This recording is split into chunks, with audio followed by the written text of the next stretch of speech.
Mesdames et messieurs, bonsoir et bienvenue dans ce programme spécial consacré à l'an 57 de la création de la vaillante armée guinéenne. Vous le savez, en novembre 1958, feu Ahmed Sékou Touré ordonne au capitaine Noumandian Keïta de créer l'armée guinéenne. Ils seront regroupés des volontaires issus de l'armée coloniale en service dans d'autres colonies françaises comme l'Indochine, le Soudan français, l'Algérie ou encore le Madagascar. Mais cette naissance de l'armée guinéenne se fera dans la douleur. Pour parler de la vaillante et brave armée de la Guinée en ce jour de célébration du 57e anniversaire, je reçois pour vous Maître Abdoul Kabele Camara, ministre guinéen délégué à la défense nationale. Monsieur le ministre, bonsoir. Bonsoir. Bonne fête à vous. Merci beaucoup et à vous pareillement. Monsieur le ministre, l'armée guinéenne a 57 ans aujourd'hui. Quelle lecture faites-vous de ce long chemin parcouru de sa création à nos jours? Une très bonne lecture. Cette armée a bien évolué en dépit de quelques difficultés enregistrées au cours des années précédentes. Cette armée a donné le meilleur de lui-même au lendemain des indépendances des pays africains et pendant les guerres de libération. Et c'est l'occasion pour moi de rendre hommage à ces vaillants patriotes qui ont décidé de rejoindre le pays pour constituer l'ossature de cette armée et le noyau. Et ils ont donné le maximum pour que cette armée guinéenne soit consolidée. Ils ont été sur tous les terrains africains dans la lutte pour l'émancipation des peuples d'Afrique sous l'égide du président Ahmed Sékou Touré. Et c'est une constance qui est indiscutable et qui ne peut pas être remise en cause. Et sur tous les fronts de libération, l'armée guinéenne a été citée en exemple. L'armée guinéenne, vous venez de le dire, monsieur le ministre, a été un exemple sur le continent africain, notamment sa participation pour la libération de certains pays ouest-africains. Et monsieur le ministre, vous êtes aujourd'hui à la tête de ce département et vous êtes le manager qui est au cœur de cette grande réforme entreprise par l'État.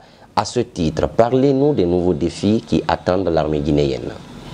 Les nouveaux défis, c'est d'abord la formation. Entre autres défis, l'application de la loi de programmation militaire qui fixe les orientations de la politique de défense nationale, fixe les orientations relatives aux moyens à mettre à la disposition des forces de défense et de sécurité, également qui fixe les orientations relatives à l'équipement et également en matière de coopération. Et ce sont ces défis qu'il faudra relever. Et autre défi, c'est la prise en compte des nouvelles menaces. Autrefois, c'était les menaces traditionnelles.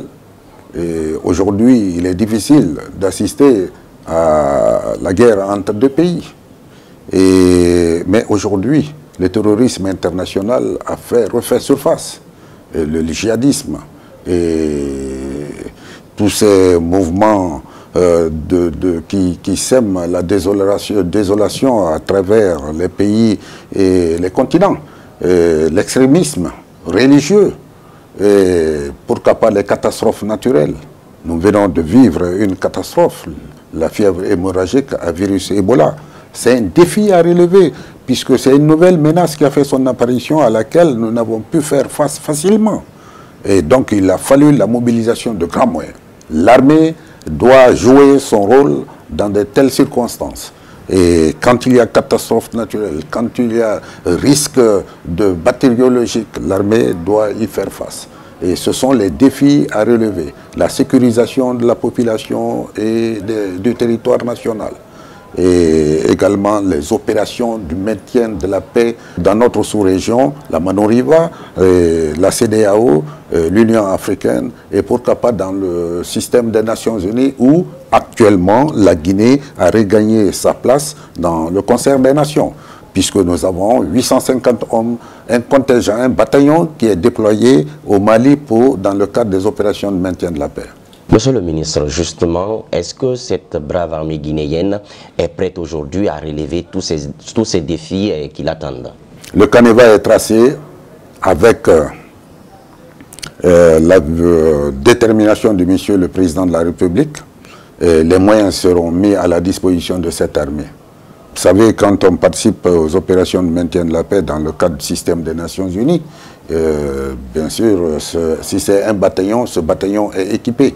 Et nous passons un mémorandum avec les Nations Unies et il y aura un retour de l'investissement. Ce retour de l'investissement va s'ajouter, n'est-ce pas, va être additionné avec le budget initial et puis le budget qui est prévu dans la loi de programmation militaire pour nous permettre de nous équiper, n'est-ce pas, et étant entendu que la loi de programmation militaire a fixé une échéance de 6 ans, jusqu'à 2020, pour que l'armée guinéenne soit une armée resserrée, équipée, bien entraînée et bien formée. Bien dit, monsieur le ministre. Où en sommes-nous exactement avec la réforme de l'armée qui se poursuit? Cette réforme est une œuvre de longue haleine. Elle n'est pas circonscrite dans un temps limité. La réforme est une réforme qui va se poursuivre dans la durée. Mais aujourd'hui, il y a eu une avancée significative. Le comité technique sectoriel défense a élaboré presque tous les cadres juridiques. Il ne reste que quelques cadres réglementaires qui sont en cours d'élaboration et qui vont bientôt être présentés à l'occasion de la réunion sur le plan de pilotage de la réforme au niveau défense. Et nous avons réalisé beaucoup d'infrastructures à travers le pays pour réaliser effectivement notre objectif de délocalisation des armes lourdes, notre objectif de casernement de tous les militaires. Et vous avez vu qu'aujourd'hui, un bon nombre de militaires ne se promènent plus avec des armes à la main en ville. Et la vue de ce spectacle désolant a complètement disparu. Et c'est une avancée majeure. Et puis, nous assurons la formation de nos hommes maintenant. L'avancement et la mise à la retraite se poursuivent. Et nous sommes à cheval sur l'application des textes généraux en ce qui concerne les statuts et également de tous les textes réglementaires pour assurer une discipline sans laquelle il n'y aura pas de commandement. Monsieur le ministre, avec cette réforme de genre entreprise, peut-on dire aujourd'hui avec certitude que nous avons de nouveau une armée républicaine, une armée pleinement consciente de son devoir et de sa principale mission régalienne? Nous avançons allègrement vers la construction, la consolidation d'une armée républicaine. N'est-ce pas? Une armée républicaine soumise à l'autorité légalement établie. Aujourd'hui, je peux dire avec certitude que la physionomie a complètement changé. Nous avons une armée qui a accepté de se remettre en cause en acceptant, n'est-ce pas, les accords de Ouagadougou qui demandaient le diagnostic complet des forces armées, des forces de défense et de sécurité en général. Qu'il s'agisse de la police, de la gendarmerie, de la douane, n'est-ce pas, de l'environnement et des forces armées, des militaires, ils ont tous accepté de se remettre en cause. Donc ce diagnostic a été fait, le rapport d'évaluation a été présenté à la communauté internationale, les militaires se sont mis à la tâche pour procéder à une réforme totale de leur système, de leur institution. C'est une volonté affichée de tous les militaires et sous l'égide de Monsieur le Président de la République, chef suprême des armées, qui est toujours en train de nous galvaniser pour aller encore plus loin. Et les partenaires techniques et financiers sont associés à nous dans le cadre de cette réforme pour que nous puissions arriver vraiment à un niveau appréciable.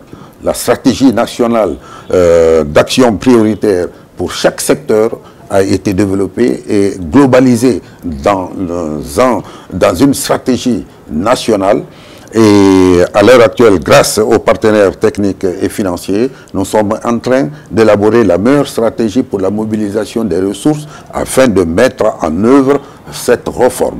Et bientôt, le comité d'orientation stratégique, présidé par Monsieur le Président de la République, va convoquer une grande réunion à laquelle participeront les partenaires techniques et financiers pour discuter exactement de la stratégie de la mobilisation des ressources afin de lancer encore cette réforme. Monsieur le ministre, avant de poursuivre cet entretien, je vous propose de suivre cette immersion qui nous conduit au cœur de la gendarmerie nationale, la direction de la justice militaire qui s'ouvre aux citoyens et qui se modernise.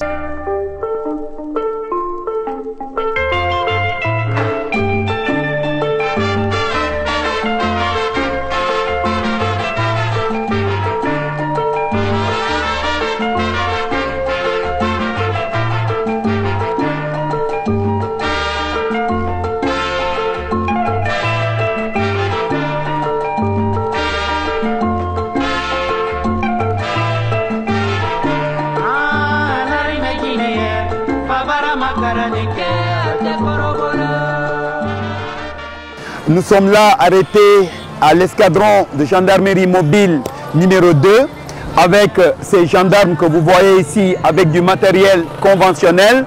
Je veux parler du bouclier, je veux parler du cougar, je veux parler des protèges du corps puisqu'on l'a connu en 1968 en France avec l'escadron de gendarmerie mobile où on a vu des gendarmes en veste et cravate.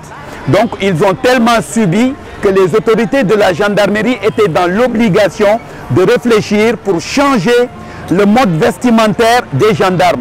Raison pour laquelle aujourd'hui, on a ce qu'on appelle le Robocop à la gendarmerie nationale. Donc, aujourd'hui, nous allons parler de la patrouille. Nous sommes à la coordination nationale des escadrons de gendarmerie mobile de la gendarmerie nationale. Voilà comment s'articule la patrouille. La patrouille, c'est une mission régalienne de la gendarmerie nationale qui nous permet de mettre nos hommes sur les zones sensibles. Déjà, Conakry est réparti en 5 communes. Au niveau de la commune de Kaloum, nous avons l'escadron 1 où il y a 4 jeeps. Au niveau de la commune de Matam, on a 5 jeeps. Au niveau de la commune de Dixine, on a aussi 5 jeeps. Puisque la criminalité monte en crescendo, on a la commune de Ratoma où on a 6 jeeps, on a la commune de Matoto où on a encore 6 jeeps, on a pour la commune de Ratoma encore, on a l'escadron de Kobaya où lors de la patrouille, tous les escadrons se donnent rendez-vous avant de faire un nouveau dispatching. Le dispatching c'est quoi? Nous allons débuter la patrouille, on est 18 h. La patrouille qui est là va faire sa mission jusqu'à 20 h. Pour le moment, c'est une mission de dissuasion, c'est une mission d'observation, c'est une heure de pointe. Vous avez vu comment les véhicules sont nombreux sur la route. Ça va leur permettre d'arranger déjà, d'assister la police pour permettre une fluidité aux véhicules qui quittent le service pour la maison. Ils ont une mission d'observation dans la capitale et après ici, ils vont faire ce qu'on appelle rebolote. Le rebolote c'est quoi? C'est la mission qui change. À partir de 20 h, la mission qui a commencé de 18 h à 20 h avait pour mission la fluidité de la circulation, la mission d'observation et la mission de dissuasion. Maintenant, à partir de 20 h, ils vont basculer en mission de patrouille nocturne. Et là, en ce moment, puisque c'est l'heure où les malfrats sévissent le plus, c'est là qu'on va leur remettre les armes pour procéder à la patrouille nocturne. Nous sommes dans la salle qui abrite le service informatique du haut commandement. Ce service a été mis sur pied avec, bien sûr, nos techniciens qui sont chargés de la maintenance de tous les appareillages au niveau du haut commandement de la gendarmerie nationale. Mais en plus, ils sont chargés aussi de la maintenance au niveau du site web de la gendarmerie. Et c'est cette salle qui abrite le site web de la gendarmerie nationale. Vous savez, dans le cadre de la communication, Aujourd'hui, nous sommes dans la nécessité absolue de communiquer avec la population dont on a la charge de les protéger et leurs biens, pour leur dire ce que nous prétendons faire dans le cadre de leur sécurité, mais aussi ce que la loi nous autorise à faire pour cette population dans le cadre de leur libre circulation. Le service de communication a été créé un moment dans ce cadre, qui est commandé par le chef d'escadron Barry Maman Alpha, qui à travers les ondes de télé et radio fait une très bonne communication. Mais quand nous sommes venus, nous nous sommes dit qu'il était nécessaire, en ce 21e siècle, de mettre sur pied quelque chose de beaucoup plus avancé pour nous permettre de capter un public beaucoup plus large en Guinée, mais aussi au-delà de la Guinée. Donc ce site a été lancé officiellement. Son URL, c'est le www.gendarmeriegn.org. Donc sur ce site, nous postons les informations par rapport aux différentes activités que nous menons dans notre institution. Que ce soit les rentrées pour les stages dans les écoles de gendarmerie de Sonfonia ou de Kalia, que ce soit les clôtures de ces formations ou les coups de filet réalisés par les escadrons de gendarmerie mobile dans le cadre de l'interpellation des bandits de grand chemin, nous les mettons sur ce site. Mais au-delà de cela, nous permettons aussi à nos lecteurs, c'est-à-dire aux internautes, de mieux connaître cette gendarmerie. Nous permettons à la population guinéenne de mieux se rapprocher de cette gendarmerie. En quoi faisant, il y a beaucoup de menus qui sont créés au niveau de ce site web. Le numéro vert a été mis à profit depuis les élections présidentielles de 2010. En 2010, ça fonctionnait à merveille et même en cette élection de 2015, ça continue à fonctionner. Nous recevons à partir du centre des opérations ici, la cellule téléphonie reçoit des appels des citoyens pour permettre cette fois-ci, pas seulement à la gendarmerie, mais à toutes les trois composantes de l'UCEP, c'est-à-dire la police nationale, la protection civile et la gendarmerie, de partir au secours des populations qui appellent. Actuellement, tout le monde a l'Internet au bout du doigt. Mais la nouvelle génération a beaucoup plus de temps sur Facebook, sur les réseaux sociaux au fait. Donc nous avons créé une page Facebook pour l'institution. La page Facebook, c'est simplement le ACGN DGM. Politique nationale, le gouvernement, la Guinée, Jamana,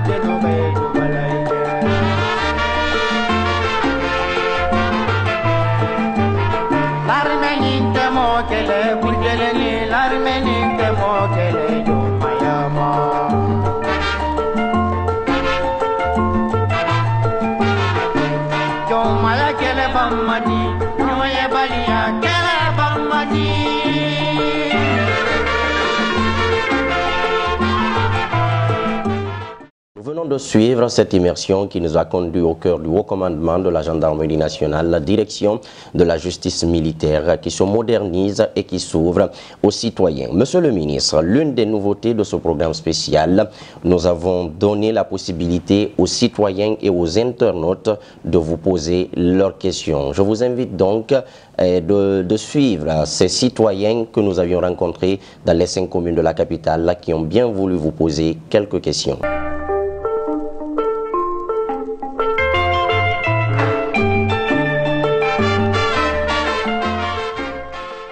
Pourquoi les généraux de premier régime n'ont pas la même pension, c'est-à-dire n'ont pas la pension égale à celle des généraux d'aujourd'hui? La pension est calculée sur la base du dernier salaire perçu. Alors, c'est le salaire du général du premier régime, de l'ancien régime, n'est pas être égal au salaire du général admis à la retraite aujourd'hui. Pourquoi? Parce qu'il y a eu des augmentations de salaire, tant au niveau national, mais également, particulièrement au niveau des forces armées. Souvenez-vous de ce que des augmentations qui ont été faites pendant que le président Lansana Conté était là, le général Lansana Conté.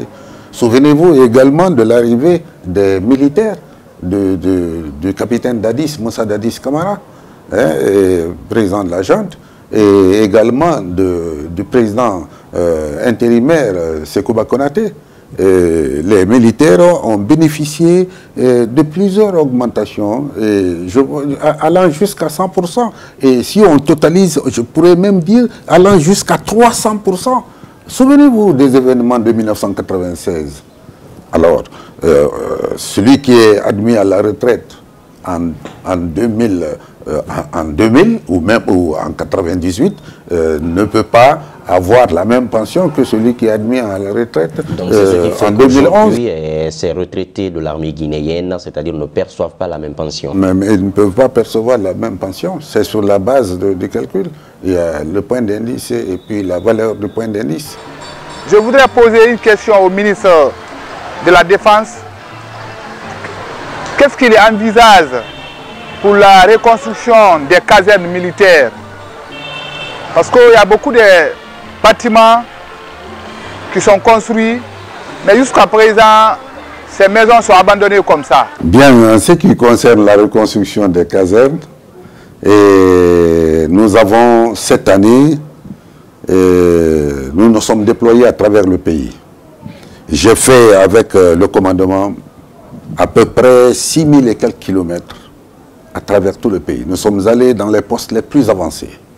Mais l'objectif premier était de m'assurer de l'achèvement ou non des infrastructures réalisées au niveau des compagnies et des bataillons.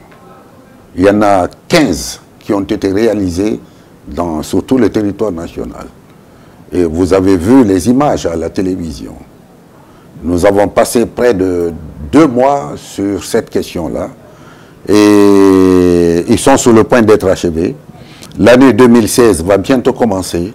Et nous allons tout mettre en œuvre pour que ces bâtiments-là soient équipés. Parce qu'il ne s'agit pas seulement de construire. Il y a ce qu'on appelle le parcours du combattant, qu'il faut également réaliser et dans les normes et standards requis par les forces armées. Et donc nous sommes en train d'achever tout cela.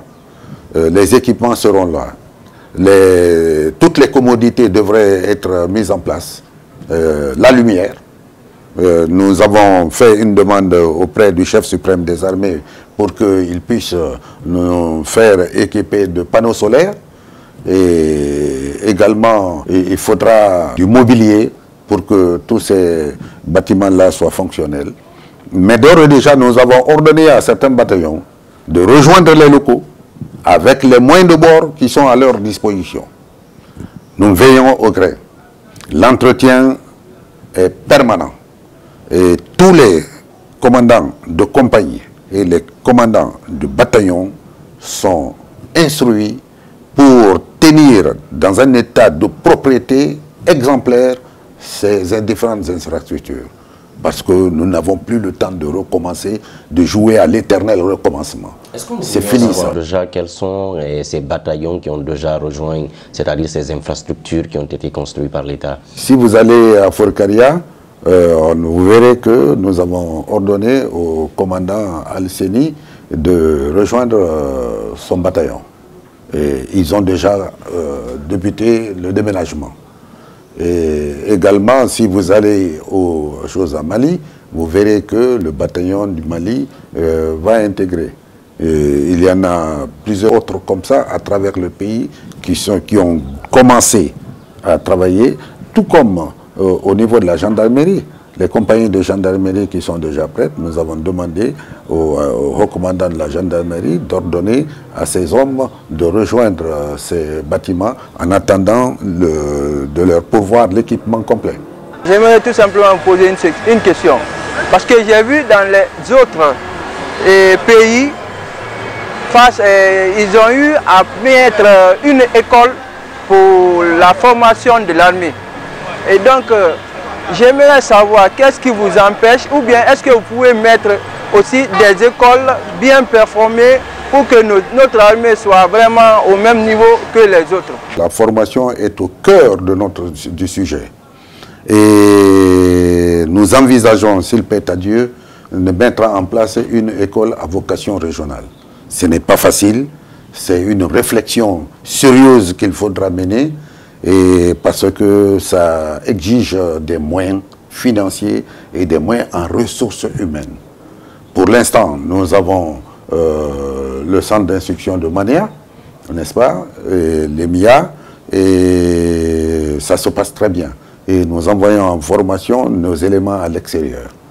Et le jeune a raison, et de 58 à 2015, il est bien temps, mais nous avons beaucoup fait, et le président de la République tient à la mise en place de cette école à vocation régionale. La loi de programmation militaire a prévu dans un certain nombre de volets et dans le cadre des opérations de maintien de la paix, la mise en place des centres de formation pour les opérations de maintien de la paix. Et nous entendons créer 2 centres de formation pour les opérations de maintien de la paix, centres qui vont accueillir régulièrement 1000 hommes formés, équipés, prêts à être déployés sur tout continent, à la demande des Nations Unies. Et ces 2 centres pourraient être des centres à vocation régionale, où d'autres pays envers leurs militaires pourraient être formés. Donc si je comprends bien, l'État envisage de mettre en place des écoles militaires, à l'image par exemple de celle du Sénégal, le Gamba. Bien entendu. Monsieur le ministre, nous poursuivons toujours cette émission. Cette fois-ci, nous partons avec les internautes. Il y a Fodé Mohamed Mounioumagian Sissé qui vous pose cette question. Monsieur le ministre, quelles sont les dispositions que vous aviez prises pour sécuriser le long de nos frontières nationales en cas d'attaque des mouvements terroristes de la sous-région? Il y a des directives sous-régionales, régionales, africaines, et puis il y a des directives des Nations Unies qui sont déjà connues. Et à l'interne, nous avons également, après concertation avec l'état-major général des armées, le haut commandement de la gendarmerie, et même avec la police, mis en place un système de sécurité et qui peut être déployé à tout moment et que je ne vais pas dévoiler ici. Et soyez persuadés, je vous dirai tout simplement que quelques éléments venant du Mali, c'était 2 ou 3 militaires européens qui étaient au Mali dans un cadre normal, se sont promenés un peu le long de nos frontières et ils ont dépassé la frontière sans s'en rendre compte. Nos hommes étaient là.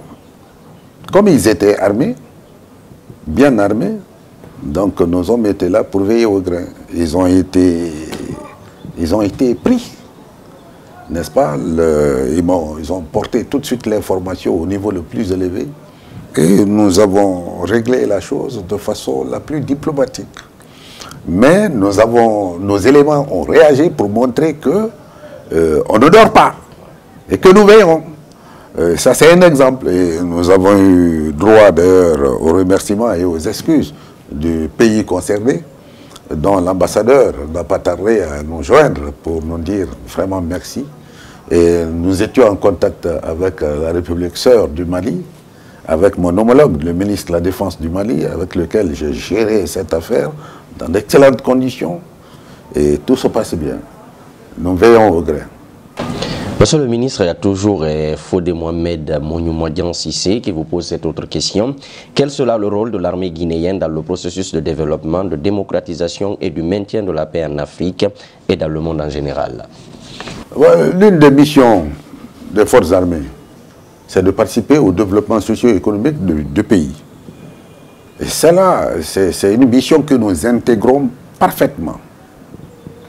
Vous avez le génie militaire qui travaille les routes, les bâtiments, nos casernes et autres.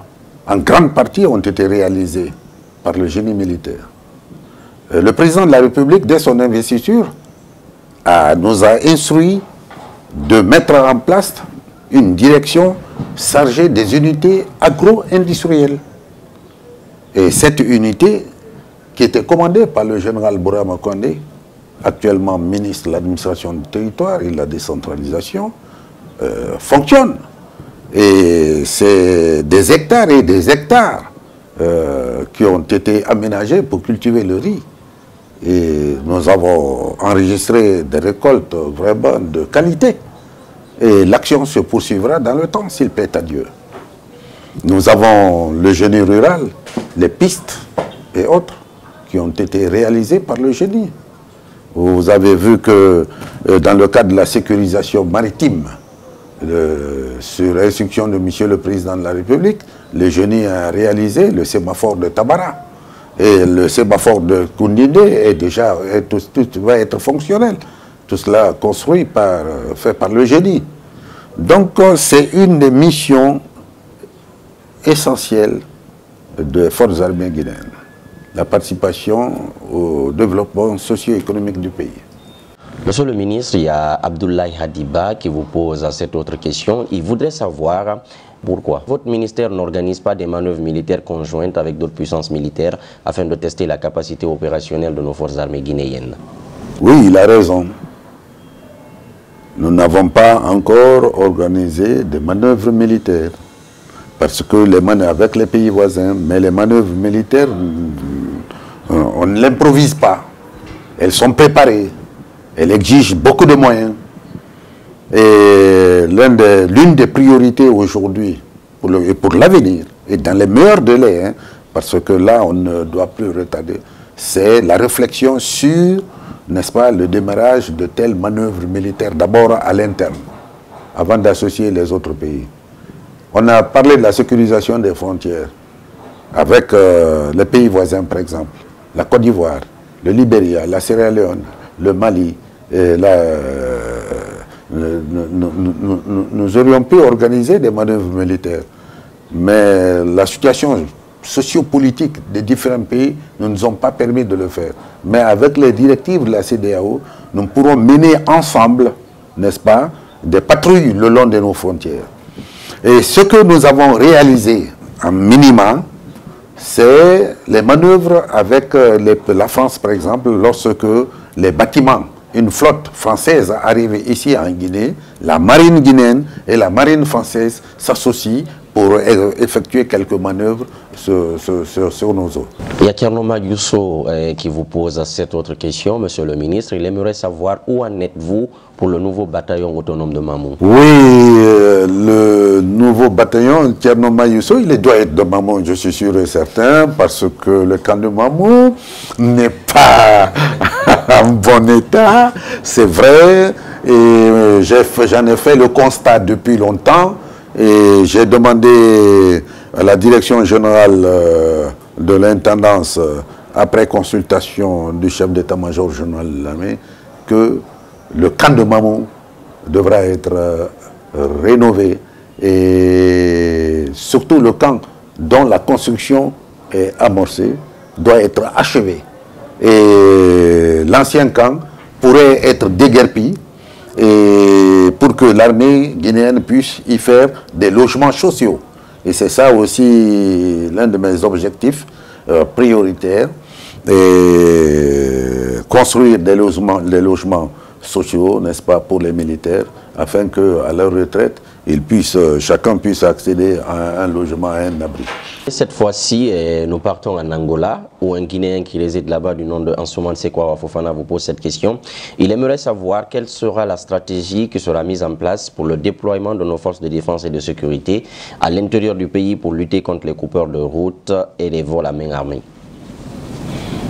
La lutte contre les coupeurs de route et les grands bandits, le grand banditisme en général, n'est pas l'affaire seulement que des forces armées.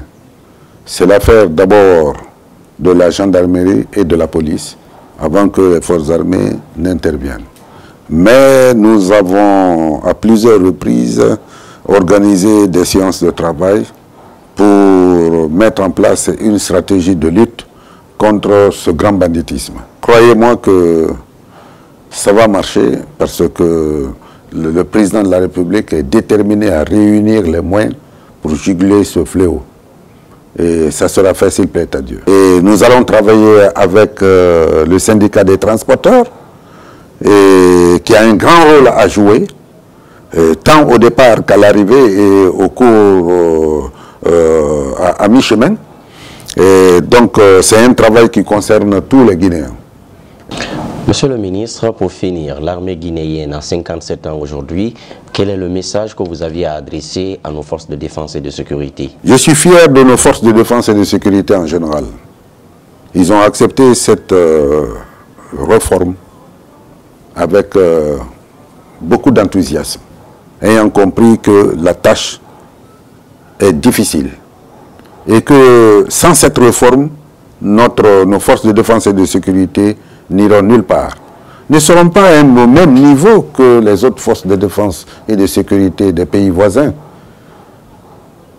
Et je suis très fier de ces forces de défense et de sécurité parce que aujourd'hui nous avons réalisé des avancées significatives sous le magistère de Monsieur le Président de la République qui coiffe toutes les forces de défense et de sécurité.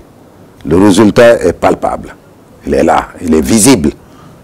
Ce n'est pas de la simple, des simples déclarations que je suis en train de faire. Mais je le dis, c'est vérifiable par vous-même. Et aujourd'hui, nous avançons, nous avons mis en place la loi sur le maintien de l'ordre public. C'est une loi qui a été bien réfléchie. Nous en sommes l'initiateur. Nous l'avons proposé à nos collègues du ministère de l'Intérieur, de la Sécurité. Et nous sommes arrivés à un bon résultat. Aujourd'hui, cette loi est adoptée et les textes réglementaires sont en train d'être pris pour baliser le terrain. Certains avaient crié au scandale que les libertés individuelles et publiques vont être menacées. Mais je pense qu'ils avaient tort. Ils avaient tort parce que, au contraire, la loi sur le maintien de l'ordre public est égale pour tous. Protège la population, protège les libertés, les manifestations, mais aussi sécurise notre pays.